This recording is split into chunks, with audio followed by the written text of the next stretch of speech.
Assalamualaikum warahmatullahi wabarakatuh.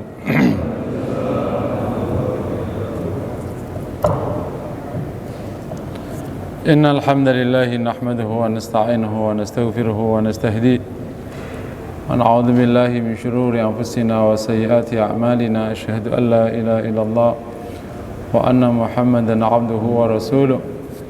Allahumma fasalli wa sallim wa barik ala nabiyyina Muhammad wa ala alihi wa sahbihi ajma'in, amma ba'd.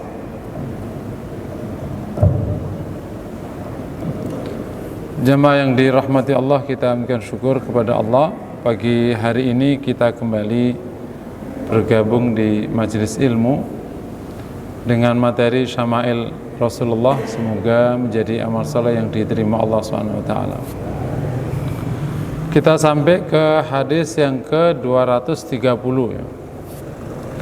Qala al-Baghawi rahmatullahi alaih, haddatsana al-Mutahhir bin Ali qala anba'ana Muhammad Ibrahim qala anba'ana Allah bin Jalal Ibn Abi Hatim qala akhbarana Ahmad ibn Sinan al-Wasiti qala akhbarana Abu Yahya al-Himsani al-Khimmani qala akhbarana al-A'mash an Muslim ibn Sahbih Abi Duha an Masruq an Aisyah radhiyallahu ta'ala anha qalat. Dari Imam Baghawi dengan sanadnya yang panjang tadi sampai Aisyah radhiyallahu ta'ala anha, ia berkata, kana an-nabiyyu sallallahu alaihi wasallam idza balaghahu an rajulin syai'un lam yaqul lahu qulta kadza wa kadza qala ma bal aqwamin yaquluna kadza wa kadza. Aisyah berkata, ada Nabi sallallahu alaihi wasallam jika mendengar sesuatu tentang seseorang,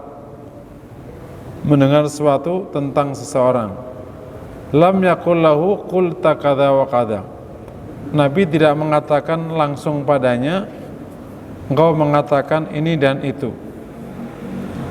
Tetapi Nabi berkata, qala ma balu aqwamin yaquluna kadza wa kadza, apa urusan orang-orang mengatakan ini dan itu. Ini gampangnya gini, namanya hubungan masyarakat kan, ya termasuk Nabi sallallahu alaihi wasallam. Kan terkadang ada seseorang ngomong sesuatu di belakang, yakni tidak di depan Nabi sallallahu alaihi wasallam. Dan bisa jadi pembicaraannya tidak baik, atau pokoknya membicarakan sesuatu. Nabi di konteks ini tidak langsung ngomong ke orangnya, tapi Nabi menggunakan perkataan umum, ma balu aqwamin, apa urusan orang-orang, yakni tidak khusus ke orang tersebut yang mengatakan ini dan itu. Salah satu contohnya itu kan pernah ada 3 sahabat yang datang ke Nabi. Waktu itu kan Nabi kan tidak langsung menemuinya ya, karena kan bertemu Aisyah radhiyallahu ta'ala anha. Tidak dijelaskan kenapa tidak bisa langsung ketemu Nabi. Mungkin Nabi pas nggak ada di rumah, atau Nabi entah ada urusan, sehingga 3 orang ini kan, ini cerita yang terkenal tuh. Kan 3 orang ini bertanya tentang Nabi kalau di rumah seperti apa. Maka oleh Aisyah ceritakan, ya seperti kalian, ya sholat, ya tidur, ya puasa, normalnya orang. Nah, mendengar cerita ini 3 orang sahabat ini kan ka'annahum taqaluha, dia merasa ini sedikit sekali kalau segini. Mereka berbisik-bisik di antara mereka, kalau Nabi melakukan itu pantas, karena Nabi kan dijamin surga, dijamin diampuni dosanya. Ya orang pilihan Allah, ya terserah-serah lah. Kita kan gak ada jaminan, jadi kita harus lebih banyak. Akhirnya yang satu bersumpah tidak akan tidur, dia selalu qiyamul lail, enggak tidur. Yang satu bersumpah puasa tidak akan berbuka, puasa sepanjang masa. Yang satu tidak nikah, karena bagi mereka nikah ini bikin orang lupa dari Allah. Nah, Rasul mendengar ini. Nah, kemudian Rasul naik mimbar dan tidak langsung nunjuk hidung. Tadi kamu ngomong gitu ya? Enggak gitu. Nabi pidato menggunakan bahasa umum begini, ada seseorang dan gitu. Saya mendengar seorang mengatakan ini dan itu. Padahal saya itu puasa dan saya berbuka. Saya sholat dan saya juga tidur. Dan saya menikahi wanita. Nah, langsung ditegaskan oleh belakangnya, man raghiba an sunnati falaysa minni. Yang tidak suka dengan cara hidupku ini tidak termasuk saya. Jadi Nabi tidak nunjuk hidung. Kalau bahasa kita gampangnya dari sini, Nabi itu tidak nunjuk hidung. Kalau ada perkara tentang seseorang yang tidak ia setujui, dia menggunakan bahasa umum, sehingga orangnya tidak malu, tetapi persoalannya diselesaikan dengan bahasa umum.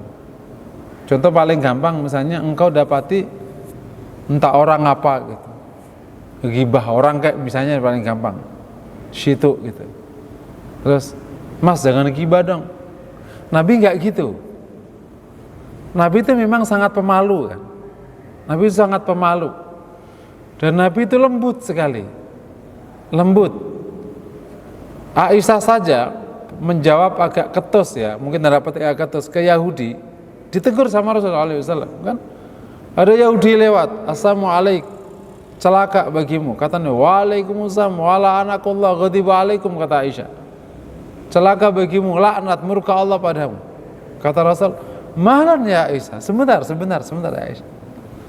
Jadi memang Rasul itu lembut dan pemalu. Lembut sama pemalu ini akhirnya menyebabkan perasa, jadi sangat menggunakan rasa. Dan ini adalah sunnah Nabi.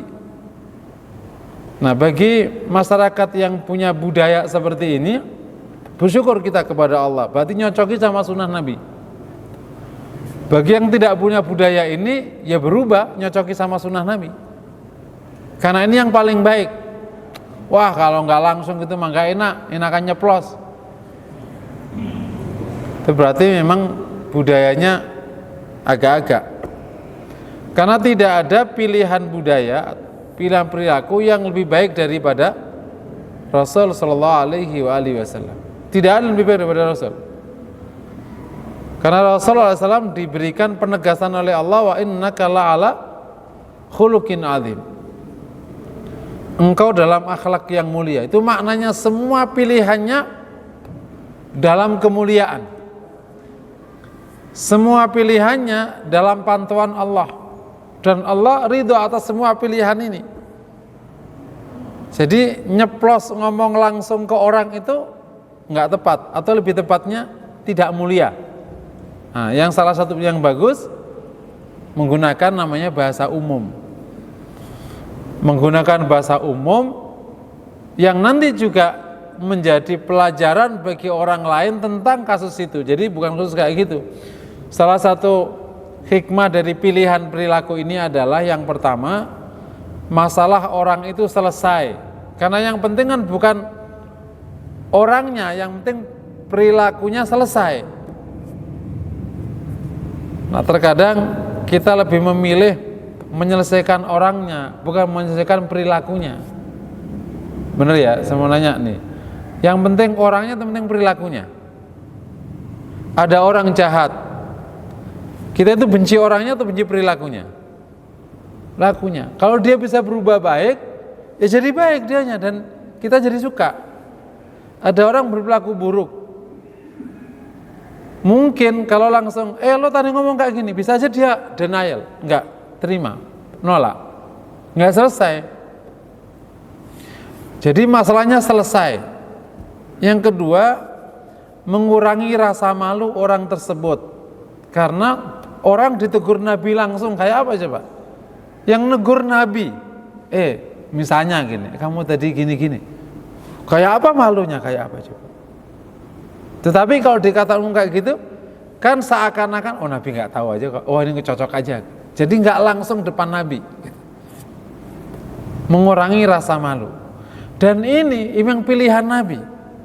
Banyak sekali case Nabi itu menutupi rasa malu orang. Meskipun dia salah, meskipun apapun, itu jangan sampai dia malu karena bab itu. Ditutupi sama Nabi Sallallahu Alaihi Wasallam.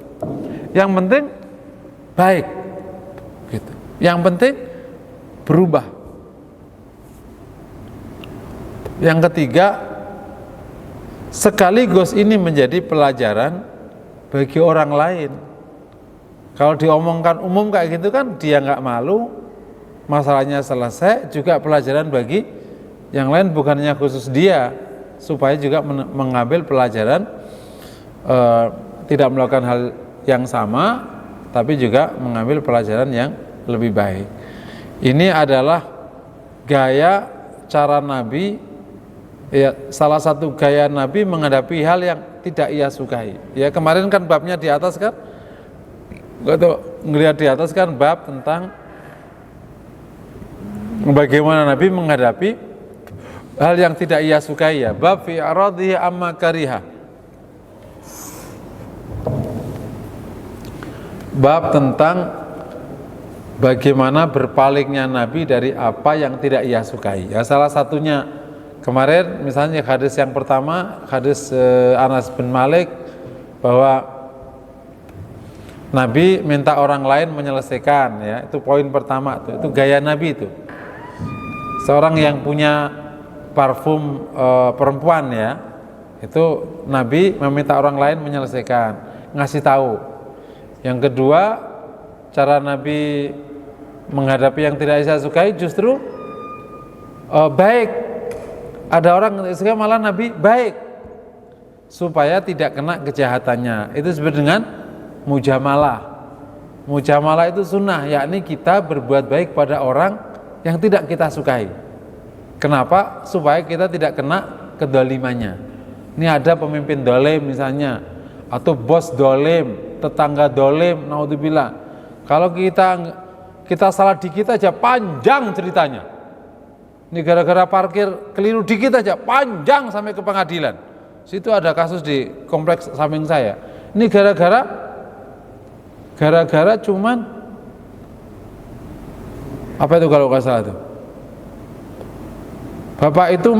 bapak itu bangun terus ditegur sama RT, nggak terima, ke pengadilan. Nah, RT-nya itu teman saya, ya Allah Ustaz, saya ngelahin tetangga orang kayak gini. Astagfirullah, selamat. Nah, yang kayak gini ini mujamalah aja, baik aja lah, daripada ribet sama dia. Itu bagus mujamalah. Mengada tipe-tipe kayak begitu. Kalau kemarin pas di tengah saya selesai sama Pak RW, langsung disuruh pergi. ada orang ribut kayak gitu oleh Pak RW, Mas pergi aja Mas ya. Gitu. Pak RW-nya pintar, Pak RW-nya. Karena kita udah tata kompleks supaya kondusif, nggak ribet-ribet kayak gitu. Nah, yang nomor 3 ini, gaya Nabi nomor 3 menggunakan bahasa umum, tidak langsung negur ke orangnya. Ini juga salah satu cara Nabi menghadapi yang tidak ia sukai. Ya, tahu beberapa pola ya, kita bisa tiru dan yakinlah ini yang terbaik. Nah, nanti ada satu pola lagi di mana Nabi negur langsung. Ada yang Nabi negur langsung. Ini hadis yang ke-231. Qala al-Baghawi rahmatullahi alaihi akhbarana Abdul Wahid al-Malihi qala amba'ana Abdurrahman ibn Abi Shuraih qala amba'ana Abdul Qasim al-Baghawi qala akhbarana Ali ibn Ja'ad qala amba'ana Syu'bah qala akhbarana Simak ibn Harb qala sami'tu Nu'man ibn Bashir radhiyallahu ta'ala anhu qala, ya, dari Imam Baghawi dengan syaratnya sami' Nu'man ibn Bashir radhiyallahu ta'ala anhu, ya, berkata, kana Nabi sallallahu alaihi wasallam yusawwi shaf. Adalah Nabi sallallahu alaihi wasallam membariskan shaf. Yada'ahu mithlal qidah. Ia membariskannya, membiarkannya seperti panah, ya, lurusnya panah, jadi lurus. Fara sadrajlin natian, maka Nabi melihat dada seseorang agak tampak. Kan membariskan dipakai panah, jadi rus gitu. Ada dada seseorang agak tampak. Faqalahu ibadallah sawu sufufakum. Nabi berkata kepadanya, ibadallah, hai hamba-hamba Allah, sawu sufufakum, luruskan shaf kalian. Aw la yukhalifannallahu bihi wujuhakum, atau Allah akan palingkan wajah kalian. Nah, ini menarik ini. Karena di sini faqala lahu, Nabi langsung ngomong padanya. Jadi ada satu event, ada satu case, perkara yang tidak Nabi sukai. Tentu kalau Nabi tidak suka itu maknanya apa? Makruh hukumnya.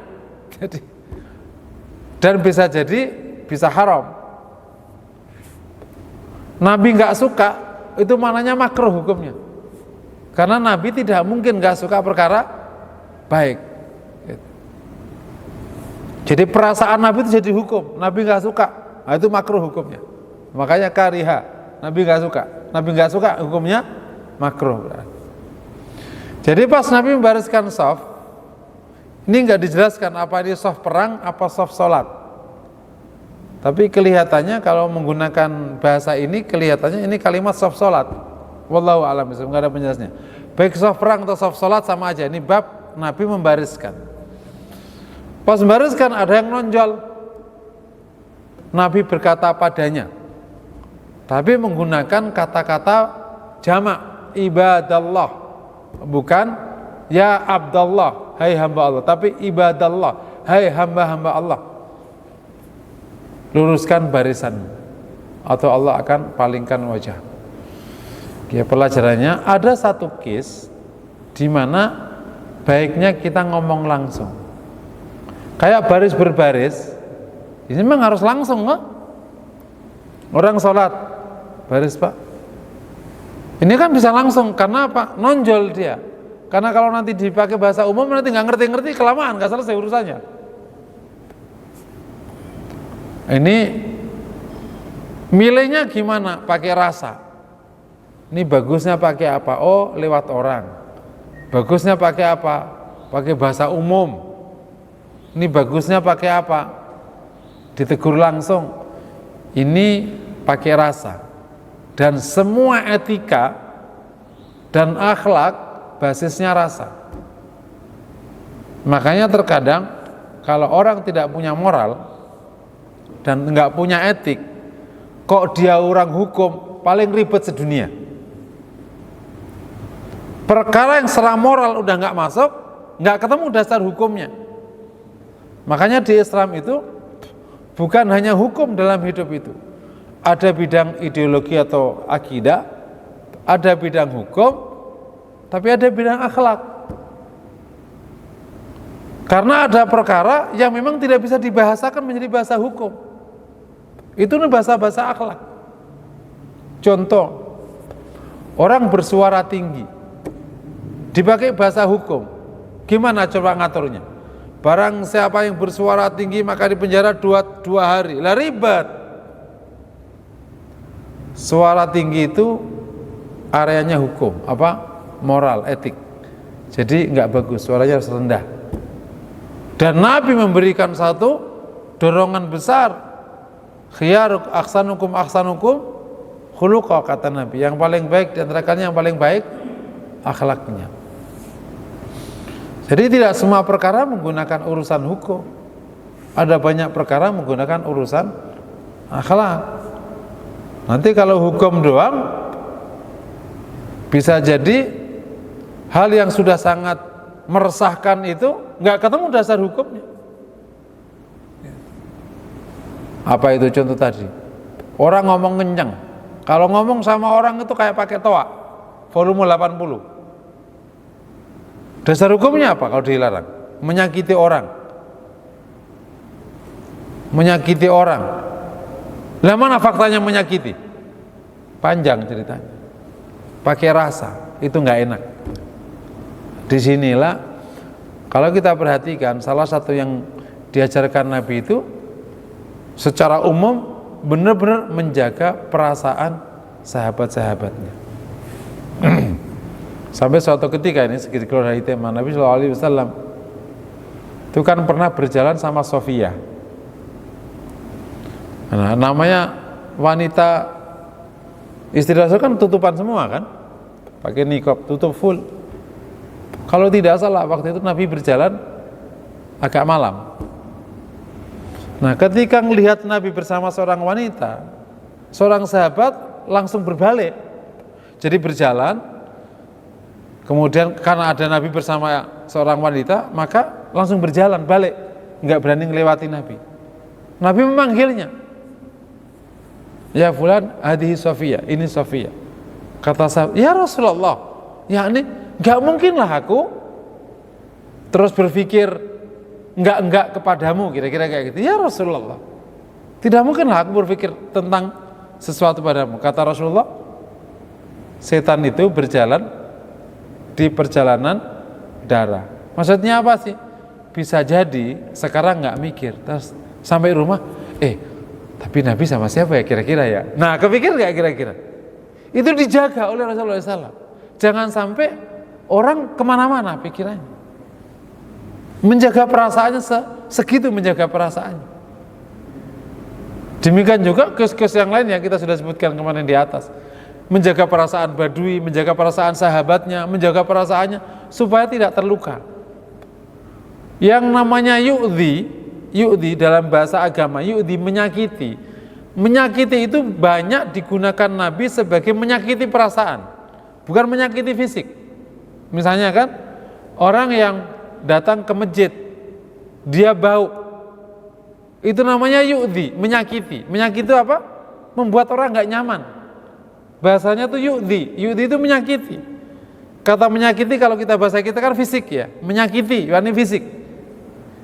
Tapi yu'dhi itu banyak digunakan Nabi menyakiti perasaan, menyakiti hati, yakni membuat orang tidak nyaman. Itu nggak boleh.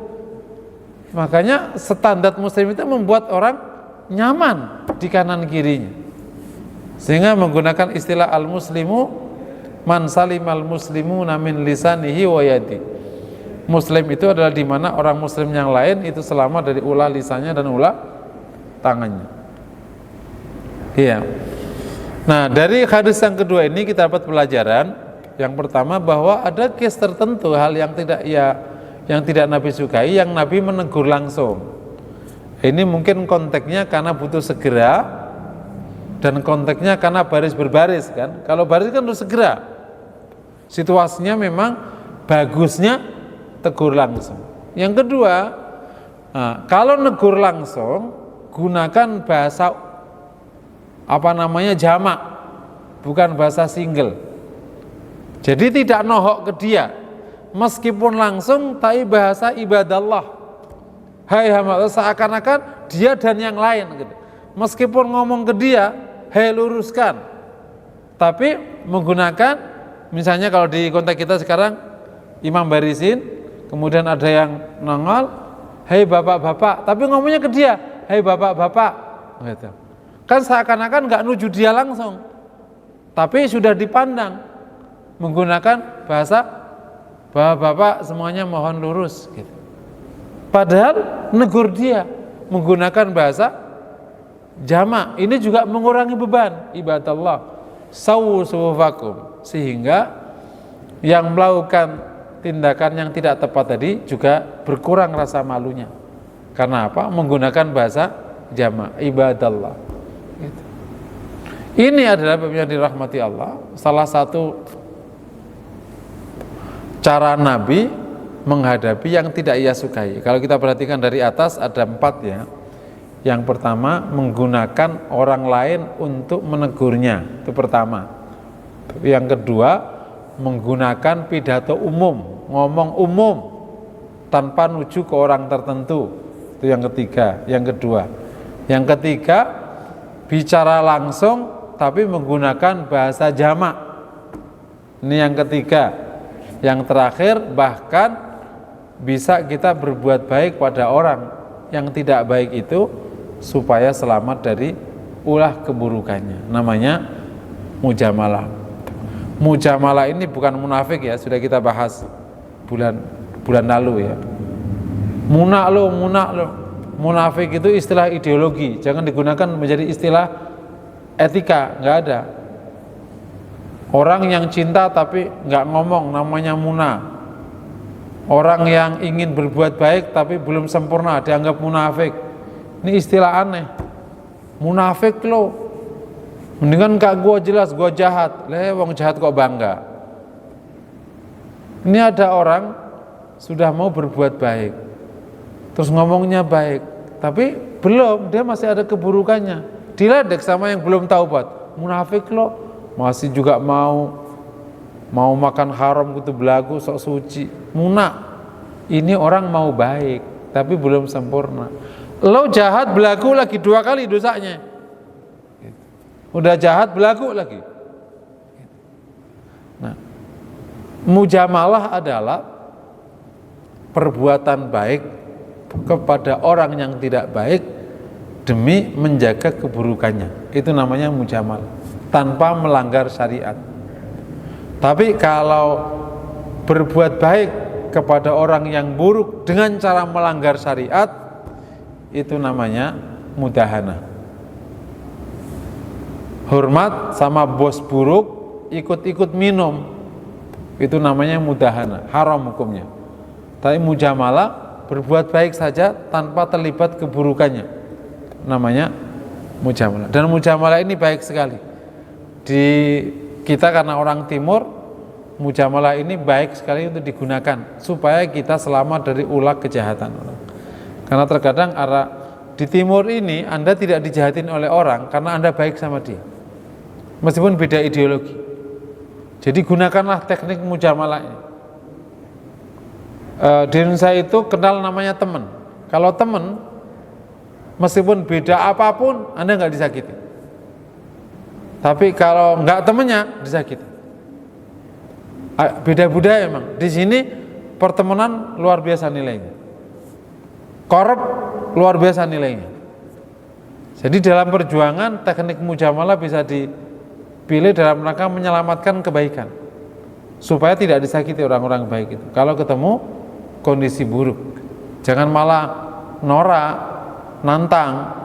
Udah ketahuan nggak kuat kok nantang, semakin disakiti. Dan itu bukan berarti berani, itu namanya bodoh. Karena Nabi mengajarkan kepada kita pada waktu di Mekah kayak apa sikapnya. Kapan kemudian Nabi akhirnya mengizinkan untuk perang? Setelah 2 tahun di Madinah. Dan begitu perang, menang. Diukur betul masalah itu. Kalau nggak ngukur ya bodoh. Kalau seorang pimpinan dengan sengaja mengorbankan anak buahnya, dia bukan jenderal. Jenderal pasti akan menghargai kondisi anak buahnya. Kalau yakin kalah, pasti jenderal ini akan cari cara supaya anak buahnya nggak disakiti. Kalau membiarkan, berarti bukan jenderal, itu berarti kopral, ngawur. Oke ya, kita lanjut. Bab ke-15 fi rifqihi sallallahu alaihi wasallam fil umuri wa karami. Bab tentang kelembutan Nabi sallallahu alaihi wasallam. Karena Rasulullah, ya, langsung aja hadis Imam Baghawi rahmatullahi alaihi bisanadihi an Anas ibn Malik radhiyallahu taala an. Qala kana Rasulullah sallallahu alaihi wasallam qa'idan fil masjid wa ma'hu ashabu. Adalah Nabi sallallahu alaihi wasallam itu sedang duduk di masjid bersama sahabatnya. Memang Nabi itu suka duduk di masjid bersama sahabatnya. Bahkan di sebuah riwayat itu suka duduk ba'da subuh atau ba'da asar, duduk aja. Dan kalau Nabi duduk bersama sahabatnya ini, Nabi lebih banyak mendengar, bukan bicara. Jadi kan Nabi itu profilnya cenderung somt, ya. Somt itu cenderung agak diam, bukan pendiam, bukan, cenderung agak diam. Jadi kalau bicara itu emang yang pas. Jadi Nabi itu nggak cerewet orangnya dan tidak banyak bicara. Bahkan khutbah haji wada itu kalau ditulis itu sehalaman. Kalau sehalaman itu kita khutbahkan paling berapa? 5 menit nggak ada. Bahkan sampai Nabi SAW itu mengatakan min fiqhil mar'i. Itu hadis apa ya? Pokoknya ada riwayat lah ya. Min fiqhil mar'i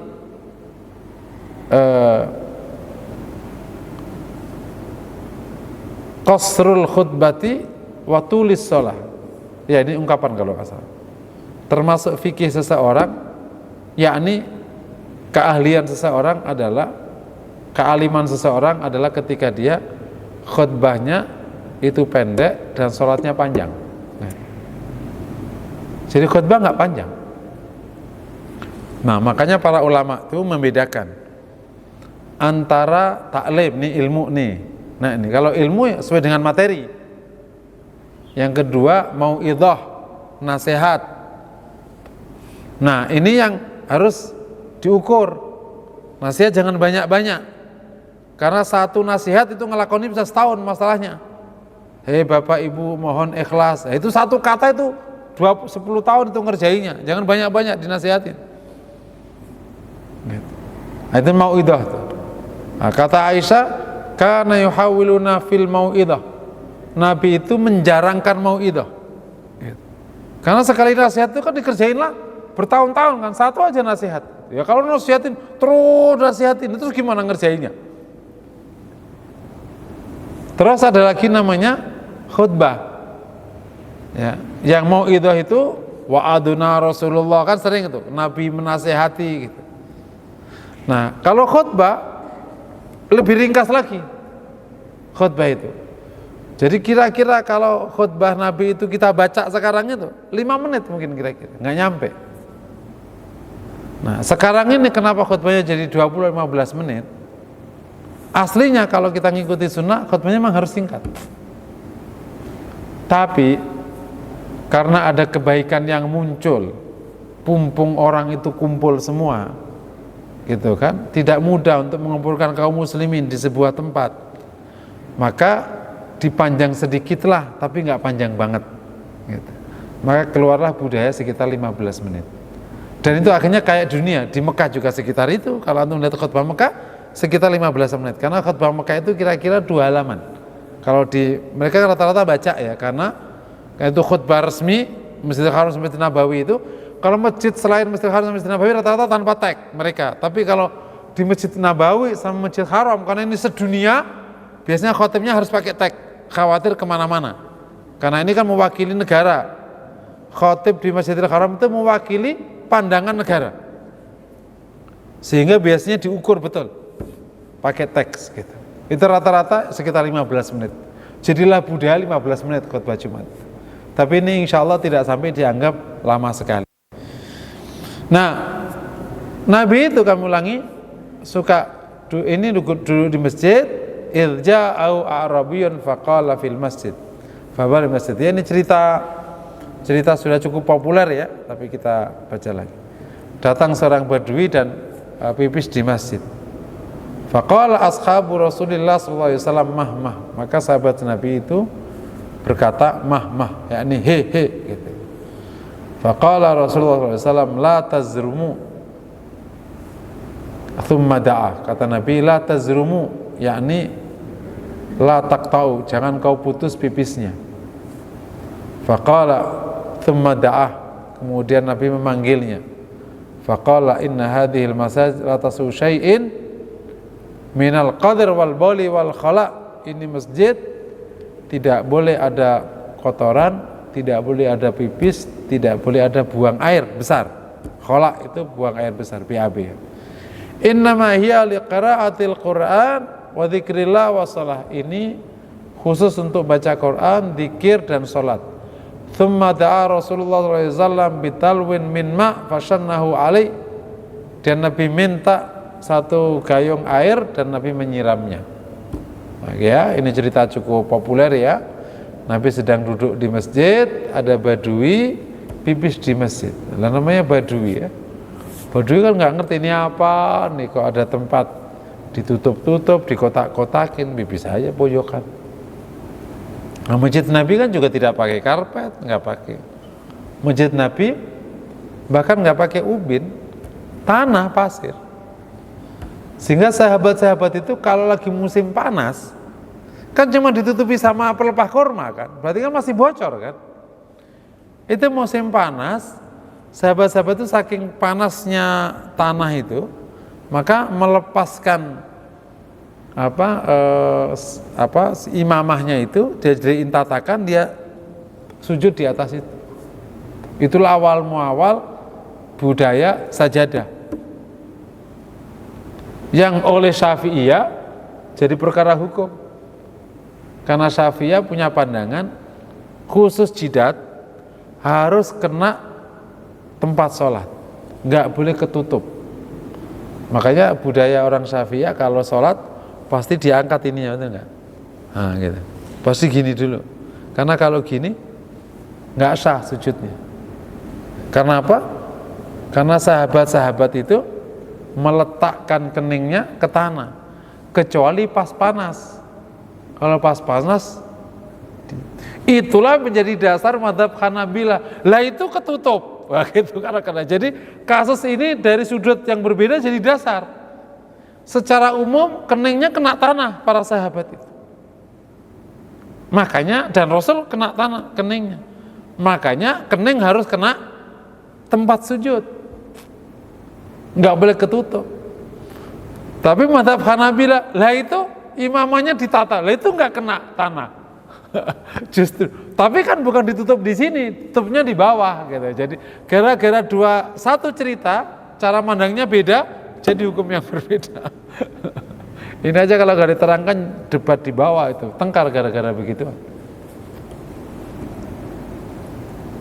Lah kan masjid Nabi ya begitu aja kan, orang pipis.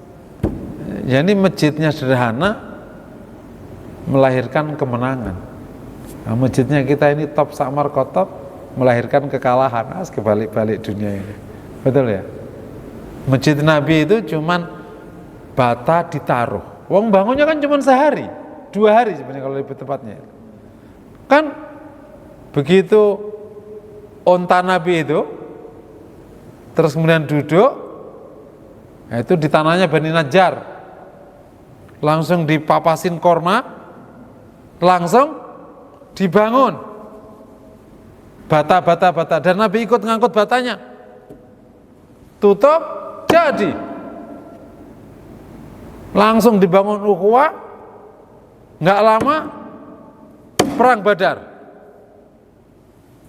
Ya kalau Nabi cara ngambil keputusan kayak kita di sini ya nggak jadi apa-apa lah. Jadi kemenangan bukan tentang fasilitas, tapi tentang mental dan strategi. Kemenangan bukan tentang fasilitas. Fasilitas hebat mah kalau bodoh mah bodoh aja. Ada anak, kenapa sih aku nggak punya tempat belajar yang bagus? Kata bapaknya, kalau pinter aja. Kalau bodoh aja. Mau fasilitas, mau sehebat, mau jelek aja. Karena Nabi fasilitasnya ala kadarnya. Menang aja. Nah, terkadang kita ini fokus di fasilitas.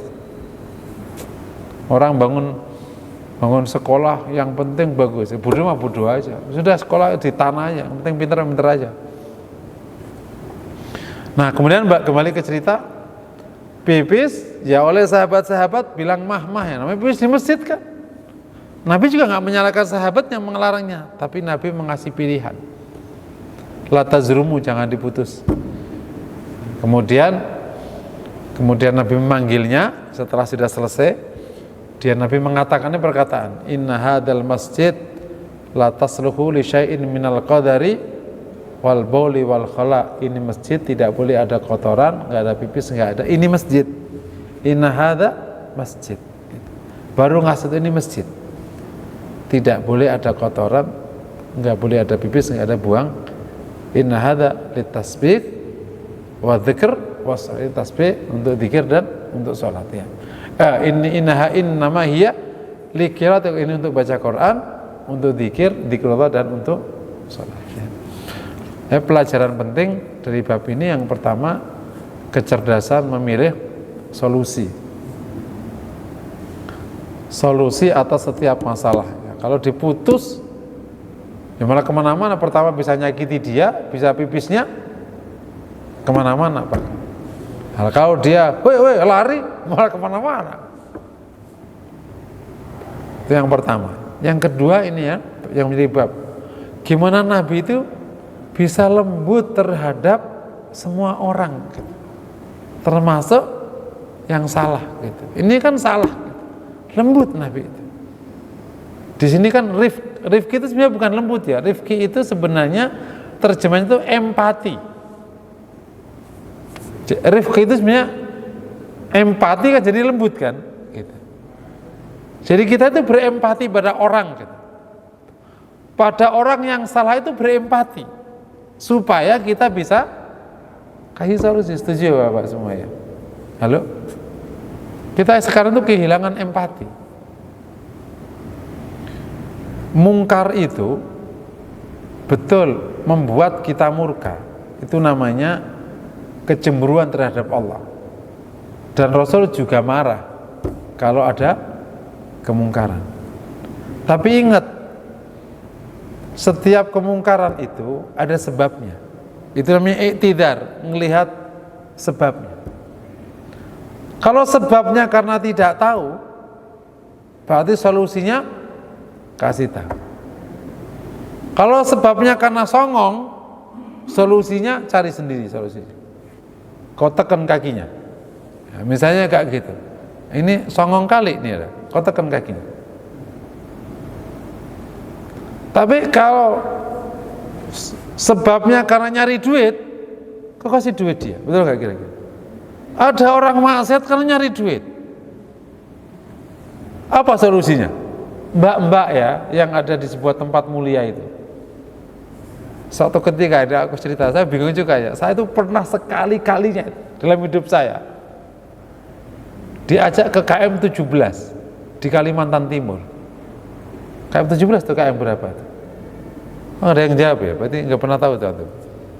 Punya KM itulah di Kaltim. Ustadz yuk, Ustadz dakwah ke sini. Loh ngapain dakwah? Pokoknya tempat itu Ustadz gitu. Oh ya, ya udah bolehlah.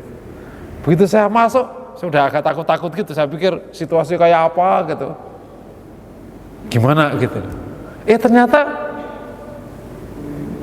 mbak-mbak rapi-rapi, pakai hijaban rapi-rapi gitu. Terus ya kayak pengajian biasa. Saya bingung, ini itu pengajian atau apa sebenarnya? Pak, pada dari mana Mbak? Oh ya Pak, ada yang dari Jawa, dari mana? Oh, pada ngapain di mari? Gitu. Senyum-senyum aja ini. Mungkin ini ustadznya tahu gak sih kita ada di sini gitu.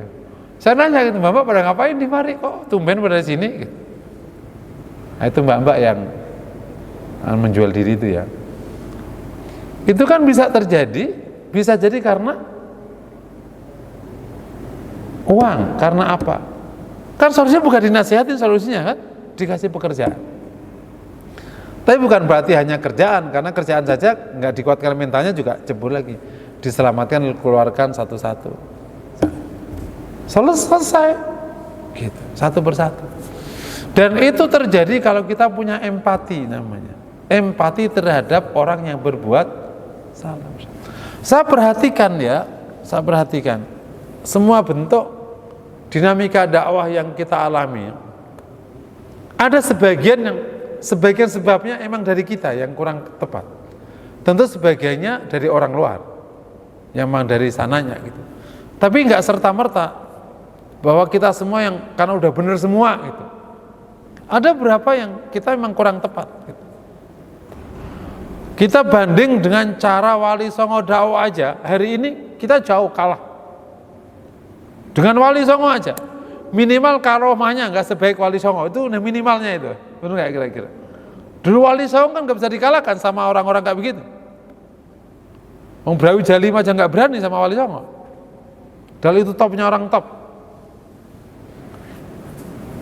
Kalau rambutku bisa dipotong, berarti taubatku diterima. Dipotong betul sama Sunan Kalijaga. Ini ceritanya ya, ada beberapa 3 versi masalahnya. Nah, sekarang ente ngalahin buzzer aja nggak bisa, gimana ngalahin tukang santet? Ini perlu karomah-karomah kayak gitu perlu. Supaya apa? Supaya emang agama ini tegak. Mukjizat itu Allah berikan kepada Nabi untuk menguatkan dakwah Nabi. Ya, kalau setelah Nabi namanya karomah. Karomah aja kita kalah sama Wali Songo. Ini juga bagian dari kebaikan-kebaikan. Meskipun sih, maksudnya bisa dicoba sih. Ada maksiat kayak gitu dicobain. Doa sama Allah, kabul nggak kira-kira? Karena kalau terbukti, insya Allah itu akan menghentikan juga. Misalnya ada orang syirik, kok bangga, ya doa aja sama Allah. Ya Allah tunjukkan keagunganmu. Langsung selesai gitu, terjungkal gitu. Mantap gitu ya. Jadi yang kedua, pelajaran tentang empati terhadap orang yang berbuat salah, sehingga menemukan solusi terbaik. Karena ada rifq, empati dan lembut. Yang ketiga, Nabi juga tidak menyalahkan sahabat yang punya respon cepat terhadap hal salah. Artinya apa? Respon cepat itu iya, tapi Nabi memberikan pilihan yang terbaik. Kan kalau respon sahabat salah kan sahabat dimarahin sama Nabi. Nggak mungkin dong perkara mungkar di depan Nabi dibolehkan. Respon sahabat juga dapat dibenarkan. Itu yang dikatakan kalau ada seseorang dengan semangatnya kemudian berbuat tapi kok kurang tepat, jangan disalahkan, dia udah punya niat baik, diperbaiki. Nah, ini yang terjadi. Ada saudara kita saking semangatnya tidak tepat cara dakwahnya, ya jangan disalahkan, kok malah nyalain, lu aja diem. Saya berulang kali membela orang yang kurang tepat tapi punya niat baik. Pernah misalnya ada orang kan yang suka keliling ke masjid itu, yang suka ngajak ke masjid ya jamaah tabligh itu apa, kan tidak semua pidatonya bagus kan. Ada orang masih belepotan pidatonya, kadang membuat bayan gitu, ngaji di masjid. Ada beberapa orang yang kritik, biasanya ilmuwan-ilmuwan itu yang ngajar di kampus tapi nggak pernah sama masyarakat, biasanya ngertinya kan kampus doang, ngertinya kan itu baca Quran aja nggak becus dakwah. Pak, ente yang dakwah kalau kayak gitu, ngeritik doang bisanya. Serius, saya paling nggak terima ada orang punya niat baik tapi kurang tepat, ya diperbaiki, jangan ngeritik dari belakang. Bapak aja yang pidato, sekarang pidato gitu. Pak, itu ada orang pintar tuh, biar kita pidato dia. Gitu. Sahabat ngambil peran meskipun nggak tepat tapi nggak marahin dia. Memang begitu caranya. Ada saudara kita amar ma'rufnya kurang tepat, ya udah diomongin, bukan disalah-salahkan. Kalau ada orang punya niat baik, cara salah kau salahkan, terus siapa yang mau berbuat untuk amar ma'ruf nahi mungkar?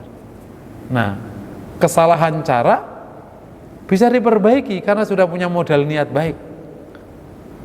Jangan sampai nanti orang yang berbuat baik ini karena salah caranya malah jadi buruk, akhirnya mulia yang jahat itu akhirnya. Yang jahat malah nggak diapa-apain jadinya.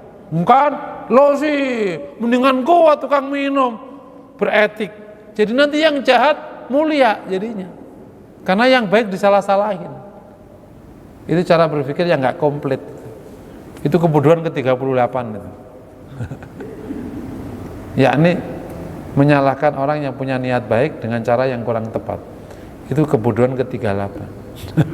Karena kebodohan itu ada 99, itu yang 38. Nah, yang terakhir kita dapat pelajaran dari hadis ini tentang memuliakan masjid. Masjid tidak boleh ada kotoran, nggak boleh ada ini, nggak boleh ada itu. Maka dia hanya boleh untuk qiraah Quran, dzikir dan salat. Nah, ini tentu sudah ada bahasan khusus tentang bagaimana memperlakukan masjid ya. Bahasanya sudah cukup lengkap. Kalau melihat hadis yang lain pula, dia menjadi pusat kegiatan Nabi. Memang tidak boleh ada kotoran, makanya kalau anak kecil masuk ke masjid pastikan kejaga. Itu dulu makanya zaman dulu kenapa anak kecil nggak boleh ke masjid, karena zaman dulu belum ada pampers, ya kan? Kenapa zaman dulu anak kecil nggak boleh ke masjid sampai nurun ke aki-aki sekarangnya jadi ketua DKM itu. Lo bocah jangan ke masjid, main mulu lo gitu kan. Kalau aki-aki yang jadi ketua DKM kan gitu. Kan nggak boleh ada anak kecil ke masjid, karena dulu memang anak masjid itu nggak boleh ke masjid karena takut dia pipis, karena belum ada pampers. Kan udah pampers jadi boleh, nggak apa-apa main. Terus anak kecil yang sudah bisa pipis boleh ke masjid. Yang nggak boleh itu kan kalau belum bisa jaga, kayak masih bocah 5 tahun ke bawah gitu. Tapi kalau udah dipampersin nggak apa-apa dia ke masjid gitu. Karena memang nggak boleh ada kotoran di masjid itu gitu. Itu hadis ini sebabnya menjadi dasar kenapa nggak boleh anak-anak kecil itu ke masjid, karena tidak boleh ada kotoran di masjid, harus suci masjid itu. Di samping ada zikir, sholat dan tilawah Quran, dia juga boleh menjadi tempat yang lain selama masuk dalam kebaikan. 2, tidak boleh di masjid, atau 3, nggak boleh ada kotoran, nggak boleh ada yang haram, maksiat dan seterusnya. Yang ketiga, tidak boleh ada perdagangan, dagang di masjid tidak boleh. Selebihnya semua dibolehkan. Mungkin demikian materi yang dapat kami sampaikan, 3 hadis yang luar biasa. Jika ada pertanyaan dipersilakan. Wassalamualaikum warahmatullahi wabarakatuh.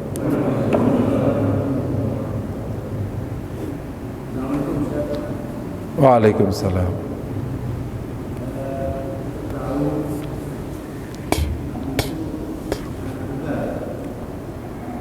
Siapa? Nabi?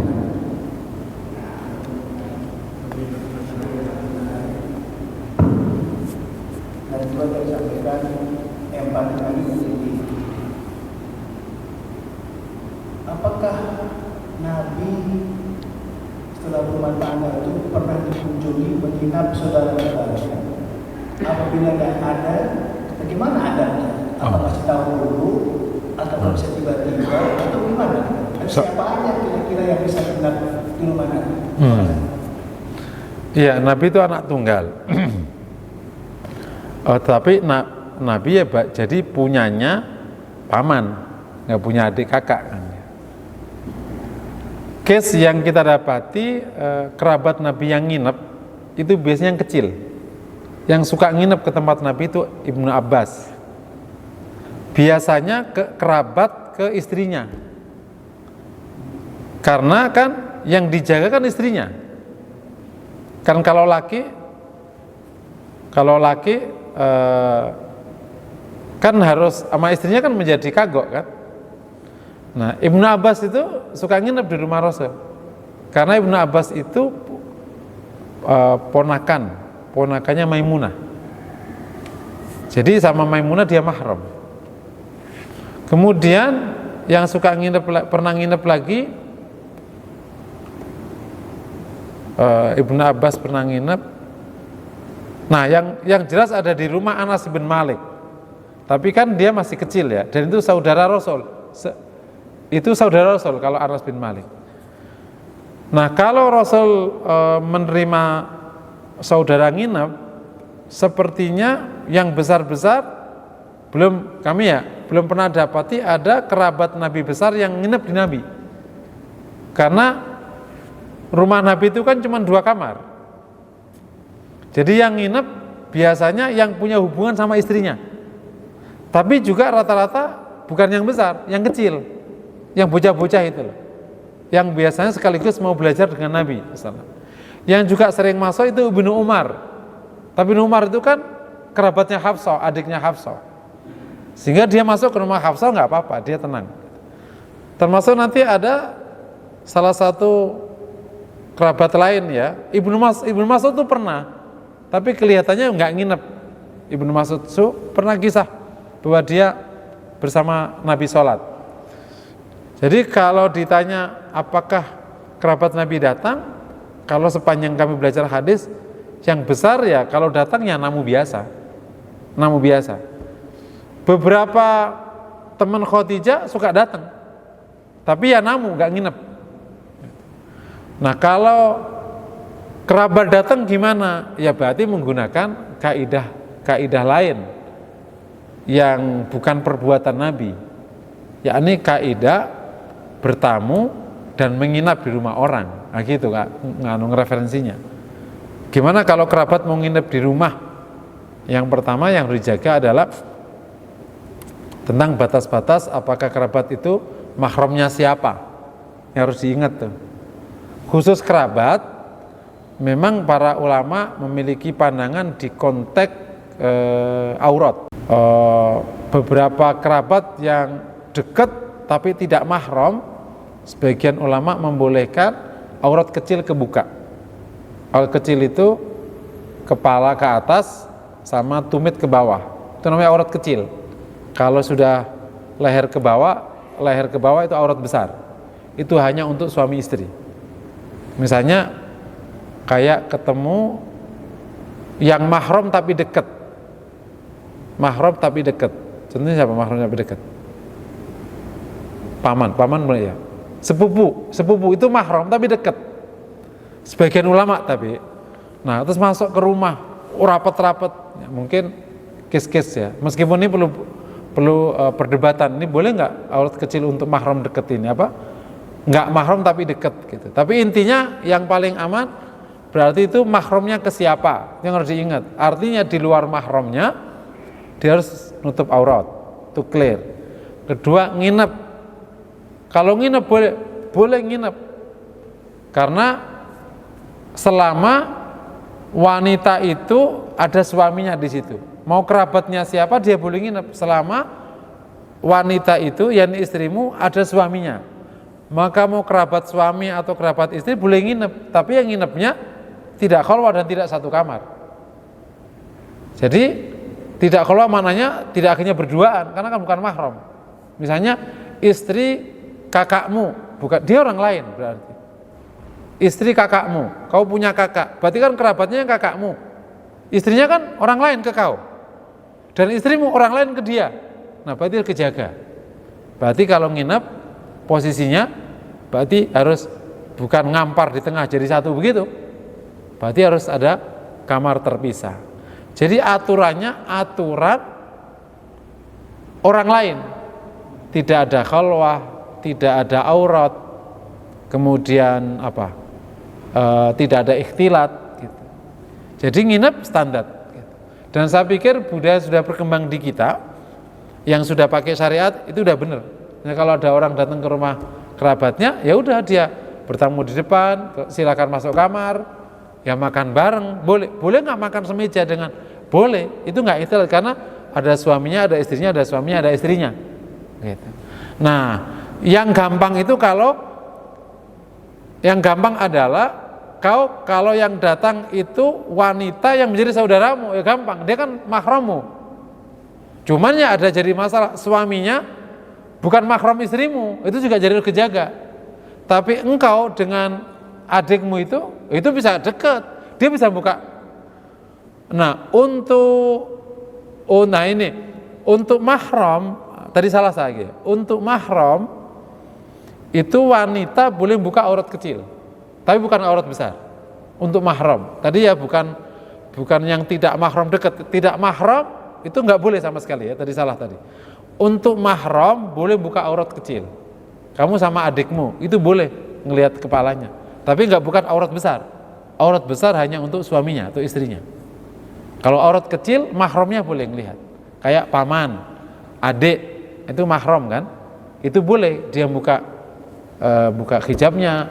Karena di konteks ini kau sama dia aman, tapi istrimu nggak aman dengan suami adikmu. Berarti dia tidak mahram, yang dijaga. Adikmu agak lebar. Wanita sama wanita boleh buka aurat kecil, bukan aurat besar. Wanita sama wanita buka aurat kecil, tapi bukan aurat besar. Nah, ini yang kayak gini aja yang dijaga. Selebihnya umum aturannya, nggak ada aturan baku. Standar hormat sama yang punya rumah, menghormati tamu dan lain sebagainya. Wallahu a'lam bishawab.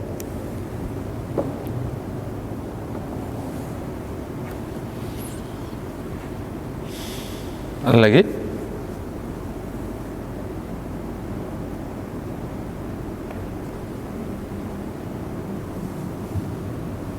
Saya ingin menanyakan ada beberapa yang ingin follow up. Apa betul? Dari Bu Yuli, bagaimana jika punya malam kita itu bisa ikhlas? Karena terkesan saat kita punya malam kita berbuat karena untuk Oh iya, ngambil hati dia karena perintah Allah jadinya ikhlas. Jadi memang dalam memahami ikhlas ini memang perlu dipahami niat, tujuan akhir sama, mungkin kalau di bahasa manajemen itu kan ada namanya outcome, ada output, ada target, ada visi, kira-kira gitu ya. Kalau target yang jangka pendek ya, mungkin output outcome lah kira-kira. Kalau tujuan akhirnya Allah, meskipun melewati tujuan awal supaya hatinya kerai, itu masih kategori ikhlas. Kayak orang mau gini, orang cari nafkah, orang kerja, tujuannya apa? Dapat penghasilan, gak ikhlas dong. Pertanyaan, penghasilan itu apa? Untuk ngasih nafkah keluarga, gak ikhlas dong. Tanya lagi, kenapa ngasih nafkah keluarga? Kan perintah Allah. Jadi ikhlas itu. Gitu. Makanya Rasul mengatakan yang nyari mangkana kharaja yas'a liwalidayhil kabir fa huwa sabilillah. Mangkana kharaja yas'a liwaladihi saghir fa huwa sabilillah. Yang keluar cari nafkah untuk menafkahi dua orang tuanya yang sudah tua di jalan Allah. Yang keluar mencari nafkah untuk menafkahi anak yang masih kecil di jalan Allah. Artinya orang keluar nyari nafkah kan? Terus untuk anaknya. Nah, tapi ini perintah siapa? Perintah Allah. Maka masuk kategori ikhlas. Bisa dipahami ya. Kayak orang mau nikah nyari apa? Nyari istri. Enggak, aku nikah mau nyari pahala. Ini tak kasih pahala enggak dapat istri, mau enggak? Enggak gitu. Kita nikah cari istri. Kenapa nyari istri? Perintah Allah suruh nikah. Berarti masuk kategori ikhlas. Kita mujamalah bisa meraih hatinya selama dari ulahnya. Kenapa kita lakukan? Nyuntuh Nabi. Perintah Allah, ikhlas. Nah, itu masuk kategori Allahu a'lam bishawab. Meskipun ya nanti semakin kita memiliki target-target pendek itu hilang, itu semakin indah sebenarnya dalam kategori. Makanya ada namanya kualitas ikhlas. Ikhlas ada kualitas ikhlas. Itu beda-beda memang. Ikhlas itu berkualitas-kualitas. Sampai bahkan kita nggak punya target pendek. Itu luar biasa itu tingkat ikhlasnya. Kenapa mujamalah? Berbuat baik aja. Itu luar biasa. Kenapa nikah? Nyari pahala. Benar-benar nggak nyari istri dia. Kalau nggak dikasih istri ya nggak apa-apa. Yang penting dapat pahala aja. Itu udah tingkat ikhlasnya udah luar biasa. Kenapa kerja Pak? Aku perintah Allah aja. Dapat duit nggak urusan saya. Itu ikhlasnya sudah luar biasa. Wallahu a'lam bishawab. Kalau dari Ibu Faidah ini dari Singapura beliau. Naam. Oleh Ustaz ingin bertanya, apakah bila seseorang itu perkataannya kurang baik pada orang lain, lalu berkata-kata menyakitkan, apakah seseorang tersebut kurang sempurna Islamnya? Mohon maaf, apakah orang tersebut Kurang sempurna Islamnya? Iya, jadi untuk akhlak itu Rasul mengatakan kan, ahsanukum khuluqa. Yang paling baik di antara kalian yang paling baik akhlaknya. Itu maknanya termasuk kebaikan itu akhlak yang mulia. Tapi kalau kemudian punya akhlak buruk, contohnya tadi misalnya perkataannya menyakiti orang dan seterusnya, berarti masuk kategori tidak baik. Berarti tidak baik Islamnya. Atau kurang sempurna Islam. Karena Islam itu kan ada 3. Kalau dibuat simplifikasi, ajaran Islam itu kan 3. Ideologi atau tauhid atau akidah, kedua hukum, baik hukum ibadah atau hukum muamalah, yang ketiga akhlak. Nah, kalau ininya akhlaknya buruk ya berarti dia nggak bagus di ajaran yang kedua. Dan betapa banyak perkataan baik, akhlak mulia dihubungkan langsung dengan iman, langsung iman, falyakul khairon aw liyasmut, berkatalah baik atau diam. Bahkan bukan hanya Islamnya, imannya pun berarti kurang baik. Gitu. Kalau sampai perkataannya kurang baik. Wallahu a'lam. Dan khusus ya teman-teman yang ada di dia minoritas, akhlak itu menjadi iklan pertama agama ini. Karena orang lain tidak tahu akidah kita kan, yang tahu hanya Allah di hati. Non muslim nggak tahu kamu sholat, karena sholatnya di tempat sholat. Yang mereka tahu akhlak, gimana berkata, bermuamalah gitu. Dan beberapa case, ada beberapa teman di Eropa yang membuat temennya masuk Islam gara-gara perilaku dia. Jadi ada teman, gara-gara dia tidak mau zina, masuk Islam, ini orang Yahudi. Tapi oleh ibunya karena nggak boleh, akhirnya dia pulang ke Surabaya. Jadi wanita Yahudi itu ngajak hubungan sama nih bocah nih, jamaah nih yang dari Surabaya, udah di Belanda udah puluhan tahun udah. Ditanya, kenapa lo nggak mau hubungan? Di kami nggak boleh zina gitu. Kami hanya boleh hubungan kalau kita nikah. Jadi kita komitmen dulu baru kami boleh hubungan. Gitu, kaget dia, nggak boleh loh, nggak boleh. Penasaran dengan ajaran aku, bisa ya kayak gitu-gitu. Nah wanita, yaudah kalau gitu aku masuk Islam deh supaya nikah sama kau. Dia nanya sama maknya, nggak boleh nikah sama wanita Yahudi, nggak boleh, pulang, hanya pulang dia sekarang, kabur. Artinya gara-gara dia nggak mau zina, orang masuk Islam. Gitu. Dan yang lain, jadi akhlak yang mulia ini menjadi pintu pertama orang mengenal agama. Dan banyak sekali kisah-kisah orang jadi muslim gara-gara perilaku kita. Jangan sampai kalah sama non muslim akhlaknya. Wallahu a'lam. Masih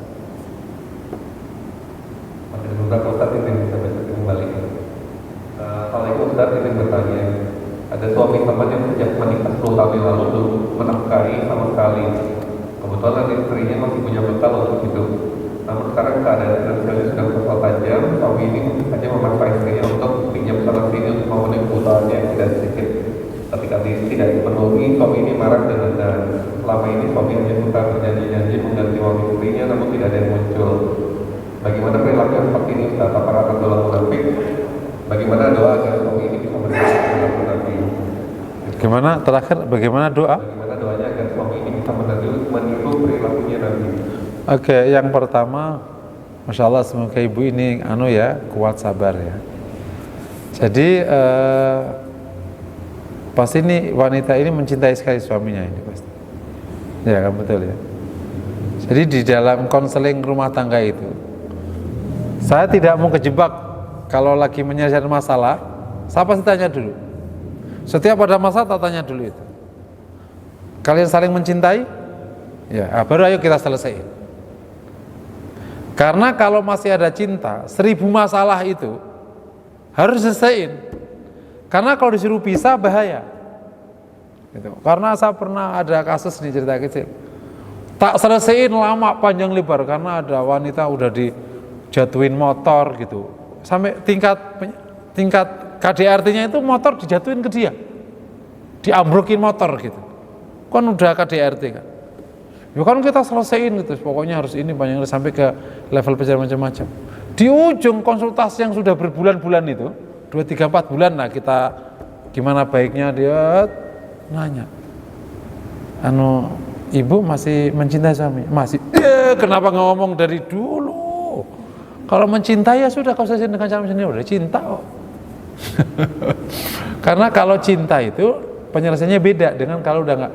Kalau perasaannya sudah 0, penyelesaiannya menggunakan baik atau buruk, baiknya pisah atau baiknya lanjut, itu nanti diukur tuh pakai metrik biasanya saya, plus minus gitu. Karena kalau perasaannya sudah kosong, lanjut atau enggak. Tapi kalau masih cinta, hanya ada satu pilihan, berarti memperbaiki. Karena kalau nanti dipisah bahaya. Nah, saya mau nanya ke ibu ini, masih mencintai enggak? Kalau mencintai, berarti perbaikan, berarti suaminya dipanggil, hei nyari nafkah gitu. Oh, suami kok ngawur gitu. Tapi ini kelihatannya mencintai banget ya. Jadi yang pertama yang perlu dilakukan sama ibu ini, ajak aja suamimu ke keluarga-keluarga yang suaminya nafkahi, supaya suamimu tidak dosa. Karena suaminya itu dosa, nggak nafkahi itu. Kecuali suaminya lumpuh ya, kalau dia sehat, dia dosa nggak nafkahi itu. Kecuali dia udah mencari nafkah nggak dapat, itu beda lagi. Kalau nggak menafkahi itu dosa. Udah ngojek nih, sehari dapat 10.000 hanya untuk bensin dia, ya udah nggak dosa. Tapi kalau nggak nafkahi, duduk manis. Tuh, jadi pertama ajak aja, biar dia punya tanggung jawab. Yang kedua, ajak ke kajian, khusus bahas keluarga, supaya laki-lakinya tahu bahwa menafkahi itu hukumnya wajib, dosa kalau nggak nafkahi. Laki-laki yang mampu dan tidak menafkahi hukumnya dosa. Karena itu perintah Allah menafkahi wanita. Bahwa wanitanya itu punya uang dan seterusnya itu bab yang lain, nggak urusan. Uang ada laki-laki miskin menafkahi wanita kaya boleh wajib bahkan. Dinafkahi berapa? Ya sejumlah kemampuannya. Ada wanita kaya penghasilannya 50 juta, suaminya miskin penghasilannya 2 juta. Nafkahnya ya 2 juta itu. Makan dengan 2 juta itu. Gitu. Memang kemampuannya segitu. Bukan berarti kalau wanita kaya suaminya nggak wajib, kecuali dia melepas kewajibannya, beda lagi urusan. Udah mas, nggak usah nafkahi mas, aku nggak apa-apa. Itu beda lagi, boleh kalau melepas hak namanya. Tapi kan tadi masih ngeluh, berarti kan nggak ngelepas hak. Kalau ngelepas hak, berarti nggak nanya. Gitu. Nah yang ketiga, kalau disuruh utang-utang, wanita ini boleh nggak? Tergantung. Kalau ibu ini memang mau bertahan dengan suami yang tidak menafkahi itu, ya silakan ngambil peran ngutang-ngutang itu, nggak apa-apa. Itu namanya Anda mengambil peran yang bukan merupakan kewajibanmu. Boleh dalam rangka menjaga rumah tangga, boleh, karena masih mencintai. Gitu. Terus doa apa doanya? Doanya di doa kasih hidayah, Allahumma hdihi ya rabbal alamin. Ya Allah berikan petunjuk, iya. Allahumma hdi zauji, kalau perlu gitu. Disebut namanya, ya Allah berikan petunjuk suamiku ya rabbal alamin. Itu aja langsung. Allah maj'alhu hadiyan mahdiya juga boleh. Jadikan ia dapat petunjuk. Itu mungkin doanya. Tapi bagi keluarga ini, suami yang tidak menafkahi ini punya pilihan secara hukum. Kalau dia memang secara hukum ya, dia terasa berat dan tidak sanggup melewatinya, dia boleh minta cerai. Kondisinya tadi. Tapi kalau masih mencintai, ya jangan. Nanti malah bahaya. Meskipun suami nggak nafkahi, ngacuk balok 1000 kali, kalau masih kau cintai harus dipertahankan. Karena kalau enggak nanti malah zina. Ya udah, terimalah keadaan suamimu yang naudzubillah itu. Allah a'lam. Suatu ketika saya ditanya sama Ustadz, suami saya gini. Ya ibu sabar nggak? Udah nggak kuat tuh. Ya udah, kalau udah nggak kuat ibu boleh cerai. Tapi kasihan anak-anak ya jangan nanya kalau kayak gitu, ya lakoni gitu. Itu disebut dengan di dalam rumah tangga itu ada fakta salah yang harus kau terima. Ada istilah gitu. Ada fakta salah yang harus kau terima. Suami nggak nafkah itu salah. Solusinya apa? Cerai. Tapi aku nggak bisa kalau cerai. Ya udah, terima aja. Selesai. Istriku ngaco. Cerai boleh. Tapi aku masih mencintainya, sayang, barang bagus. Ya udah, terima. Dengan kondisi buruknya itu. Paham? Fakta salah yang akhirnya diterima. Rumah tangga itu gitu, nggak ideal. Ada fakta salah yang akhirnya harus diterima. Jadi ibu ini kalau konsultasi gitu, cinta bu, cinta. Udah, nggak usah ngomong, weh, lakoni aja dengan segala bina juga cinta. Kau makan tuh cinta. Kalau ini kalau masih banyak tapi ya sudah waktunya juga mungkin terakhir Ustaz. Ya. Ini sebentar ini mau saya bertanya tentang yang di kolom chat. Dilanjutkan di dalam waktu saya bacakan yang terakhir dari Ibu Ina. Ustaz, bagaimana cara menegur dua anak yang paling besar yang sudah balik, namun terketar-ketar dengan nada tinggi dan saling menyalahkan? Ibu punya adik yang masih kecil, dan bagaimana cara mengingatkan kakak-kakak yang bertengkar itu agar tidak membuat malu mereka? Ada ya kakak-kakak tengkar ya. Namanya kakak-kakak, masya Allah, namanya adik kakak. Wes, saya pernah ada di mana itu tengkarnya heboh sampai pukul-pukul, habis itu peluk-pelukan. Astagfirullah. Ini bocah ini bener-bener. Ini kalau masih nyuara tinggi masih mending gitu. Kadang itu bener-bener fisik.